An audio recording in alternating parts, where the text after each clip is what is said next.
Well, I've got the bottom end, got the mains tightened down.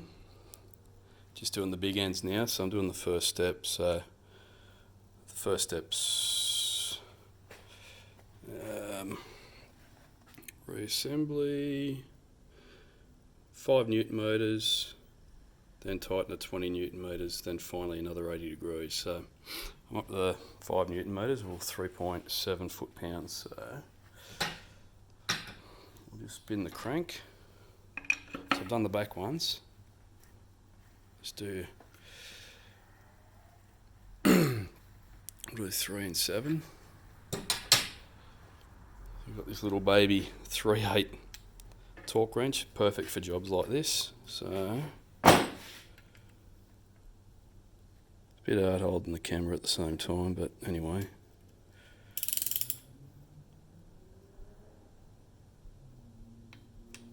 That one's done.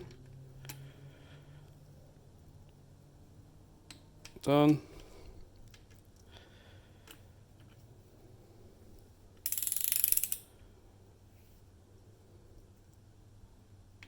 Done. Done. Here we go with the bottom end, all torqued up to the final spec on the big ends, 80 degrees. And turns really well. I mean, it's a bit tight, but it's not loose either. I think it's quite nice. So it'll loosen up once it gets a bit of heat. So yeah, it's got real thick assembly lube in it too on all the journals. So yep, bottom end done. Happy days. Well, I've got an update. My mate from Poland has sent the oil pan, the sump, in powder coat. So yeah, I've just basically mocked it up with the E39 oil pump. Now this pump had to be modified to fit, but basically what they do, they move the pump forward. So yeah, it's pretty good. I've got it all mocked up now. I've modified the pump, so a few little things. I've had to, that hole there and the hole there, I've had to drill them out to what, I think 9.5 millimeters. As you can see here, I've had to shave a bit off that round boss there, so it doesn't foul on this edge. The same with that end there, do the same thing.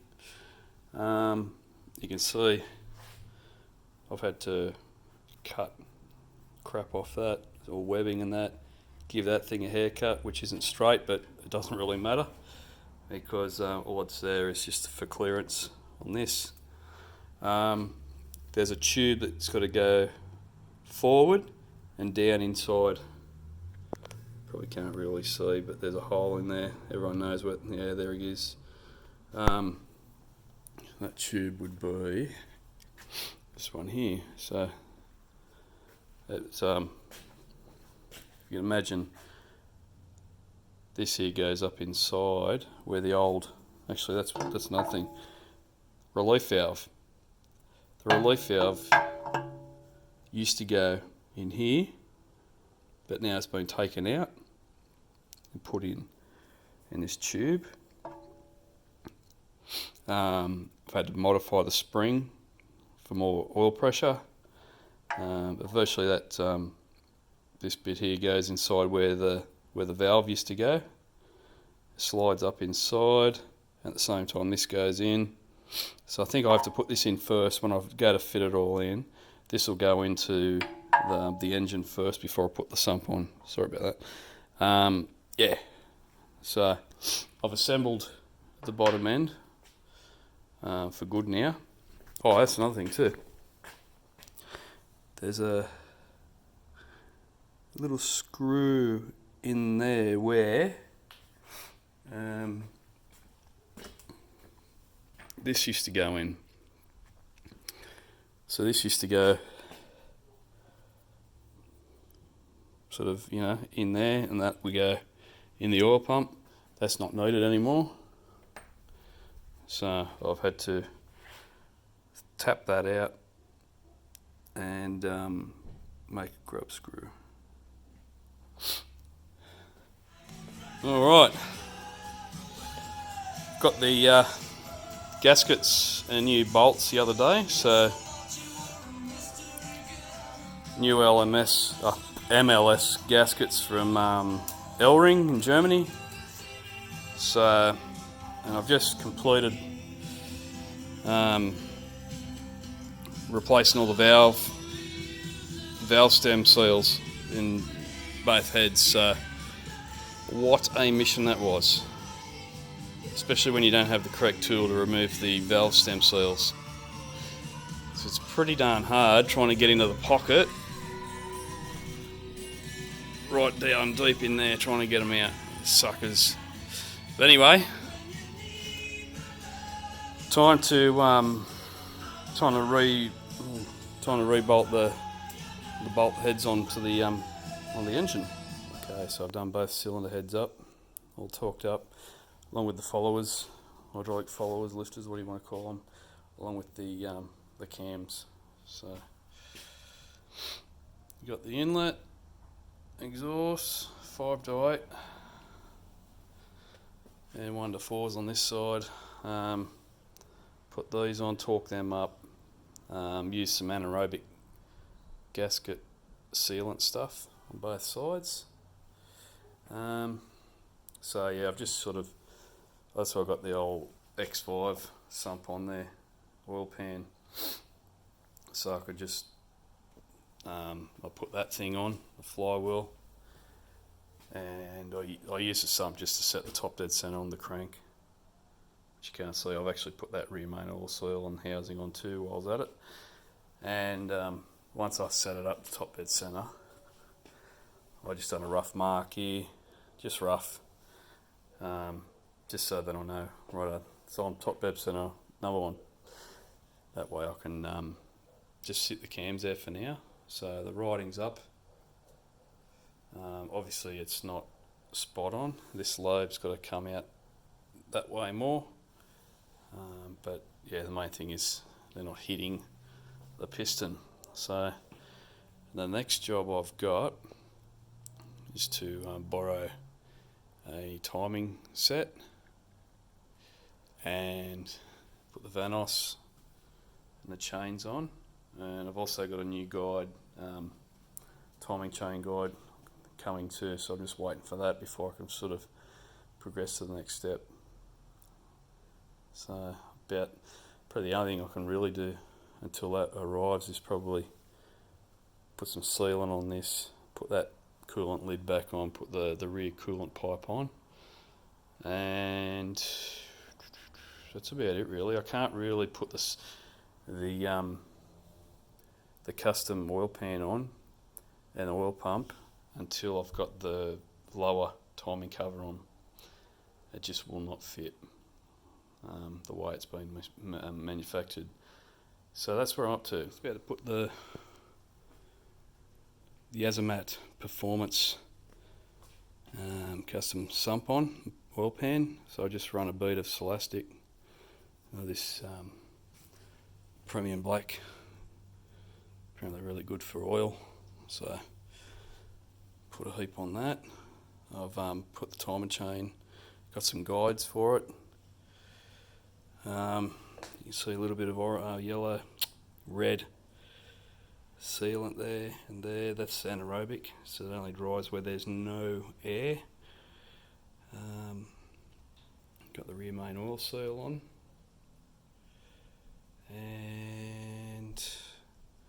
and the timer covers, got them on as well. So we'll put the oil pan on, and then we'll start work on the installing the oil pump. Okay, the oil pan's torqued down to, can't remember now, I think I torqued it down to like 7 or 8 foot-pounds, about 10 newton meters.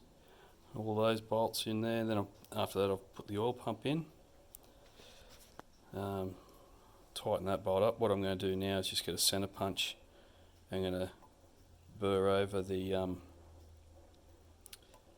burr the thread on that to stop. If the nut does come loose, at least it's not going to come off. And I've torqued. There's like a little little hex seat that you use a Allen key with, and you flatten where you basically put tension on the chain. Just I've lost a bolt in there. It's taken me a while to get it out, but I eventually got it. So, but anyway, that's the oil pump. So basically, it's just shifted forward, and there's a new part there that slots in the oil pump and goes into the main oil supply line to the oil filter. So just got to put the bottom bit on. I'm sort of umming and ahhing whether to put the oil level in. I don't know whether I should or not. I might do it later on. So it's only a matter of taking the lid off. So anyway, I'm getting closer and closer. Well, we've got some pretty crappy weather at the moment. It's been raining all weekend, and trying to get these rocker covers. I'm going to paint these rocker covers in a wrinkle black rather than the blue. I think the blue is just too much for contrast. Yeah, so anyway, black wrinkle finish. Like I said before, I'm waiting for some O-rings for this and the water pump. So I'm going to put those alloy pumps on, alloy pipes rather. But while I'm waiting for the other bits to arrive, I might as well get cracking on trying to get this crank angle sensor mounted. So I think I'm gonna cut a little area out here and weld on a bit of flat aluminium, and then mount this such a way, probably like that, because the plug comes out, the wire harness comes out this side here. So that'll be another job I've got, but got the engine pretty much put together now, so it's looking good, getting closer and closer. Not much has changed. I'm going to do these rocker covers. I've got the BMW coil covers rather than the Land Rover ones coming, as well as an engine, the lid, the acoustic lid that goes over the top. So I've got to pick them up this weekend. It's yeah, I tried doing wrinkle finish with this duplicolor stuff. Well, I failed. I know because I didn't do them from bare metal. I did them over the old previous blue paint. They've come out crap, like really bodgy. So that's just temporarily on anyway. That cover, I just bolted on there. So trying out the gaskets, but anyway, yeah. So anyway, went and it's time to start again. So just put some paint stripper on the cam cover. I bought a heat gun, so in this cold weather, tried doing it with the fire. Obviously, for some reason, I don't know, it didn't wrinkle up. So started again, and yeah, we'll see how we go this time. Alrighty, so after 2 treatments of paint thinners, paint stripper, I got most of it off. So give it a good blast with my Karcher high pressure water spray thing, and yeah, I scraped most of it off, all the loose stuff anyway. So now's the time to do this one. So the wrinkles only came through here sort of half decent, but other than that it's all just garbage. So anyway, we'll give it a we'll give it a blast. After about 2 minutes, go you good thing. Just going over the rocker cover with a heat gun, trying to get that wrinkled finish. So I've already done the 3 coats. Waited 5 minutes between each coat, and then after the 3rd coat I waited another 5 minutes rather. And after that 5 minutes was up, I've now given it the heat gun. I'll give it 10 minutes, and after that I'll just I'll sit it over on the engine like that one there. So it's coming out really good at the moment. Alright guys, I've wrinkle coated the 2nd rocker cover now, which is this one here. Yeah, pretty happy with it. I mean, there's a few little blotchy bits along here, and also there. I'm not too worried about those because you're not going to see them. I've got some BMW coil covers, and I've also got the BMW acoustic cover too, which I got off Mitch, the guy who sold me the engine over there. So, and also put the water pump on. I've got the seals, little O-rings that go each end of the water manifold pipes. So installed that on. That's on now. So I'm just waiting for the alloy rods to arrive online so I can weld this this bung on for the crank sensor. And oh yeah, and I've also got some these are the old seals. Now, these are all, I mean, they're L-rings. They're probably all right still. I'm not too sure. I wasn't really keen to give it a chance, so I just went and bought some of these OEM German new sealing washers, whatever they call them. So anyway, I put them on. That way these things will be they'll be good. Got me new rocket cover gaskets. They're the BMW coil covers and the acoustic cover, which I'll clean up. I might put some carbon fibre wrap on the silver parts, and might even give that black part some wrinkle finish. I don't know yet. We'll wait and see. There's my engine mounts, which yeah, which brings me to the car. I'm gonna have to get some seam sealant, seal all that seam in there, and also down there as well. Give all that a seal, just with that what do they call it, Sikaflex body sealant, and then I'll give the engine bay a once over with some Inlet 2 and some clear coat, make it look a little bit flash, and then I'll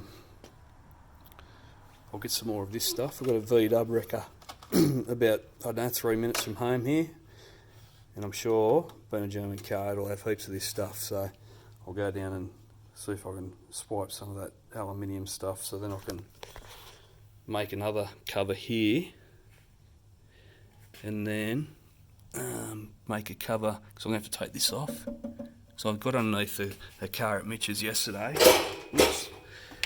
And he lucky bugger, he's got a hoist, and he had one of these up on the hoist, and I had a good look underneath. I mean, there's plenty of room there for a down pipe off the inlet, off the exhaust manifold. Not so much there, so I'm going to have to get rid of that, poke that clutch line back up at the hole, get some of that alloy stuff, and put it over all this here. Hopefully that'll be enough to give me some room anyway to Yeah, and exhaust manifolds, I put a bit of a help post on Facebook on the X5 fanboys site on Facebook, and there's a few guys there that have got some E53 X5 exhaust manifolds, which apparently are the go. I'll show you. My Polish mate Adam, also he runs the show, Adamat. If I go to, is it this one here? Yep. Okay, get rid of that. Here we go. Whoops. That's what he says to do. That's with the X5. Now, that's for a left-hand. That's a left-hand drive. So he's had to bash, butcher, whatever. But apparently, yeah, it's a bit of a fit. So goes on a few other little bits and pieces here that he recommends you do. So yeah, still got some work out of me. I've done most of this stuff here. So yeah. So anyway, that's that. So realistically now, I'm got to get some inlet manifold seals to the head. They're orange in colour. Got to get some new ones of those. Got to get the clutch and flywheel off the Ford Falcon, which I'll buy brand new, and the adapter that my mate's making on his CNC lathe. And yeah, and I've got to clean this inlet manifold. It's pretty dirty inside. I found, because it come out of a Range Rover, this engine, found some sand in there too, which ain't good. So that's tomorrow's job. Give that a good clean, and with a pressure blaster and some degreaser, give it a good clean, and get out prepped up for the new seals. That thing that goes on the back, whatever it's called, the cyclone thingamajig. Yeah, I've got to put that back on, but instead of having the drain pipes going back to the oil pan, because the X5 has a weird setup, whereas this comes, or rather that engine, the 540, it's got like a tube that goes on the inside here, and you've got a pipe that runs along parallel to this pipe that goes back to this cyclone thing, and all the oil that comes off the cyclone drains back inside here. Oh, it goes inside the head there, whereas this has got a bung in it, a Welsh plug. I'm going to go and run a catch can, so I'll run a catch can probably. I'll probably run a catch can here, because it's just an empty void. I'll run a catch can there, and I might just make a tee so I can run back into here. So, which that comes back off your oil filter over there, oil filter set up. So got a bit of work, haven't I, Kat? So yeah, so anyway, stay tuned.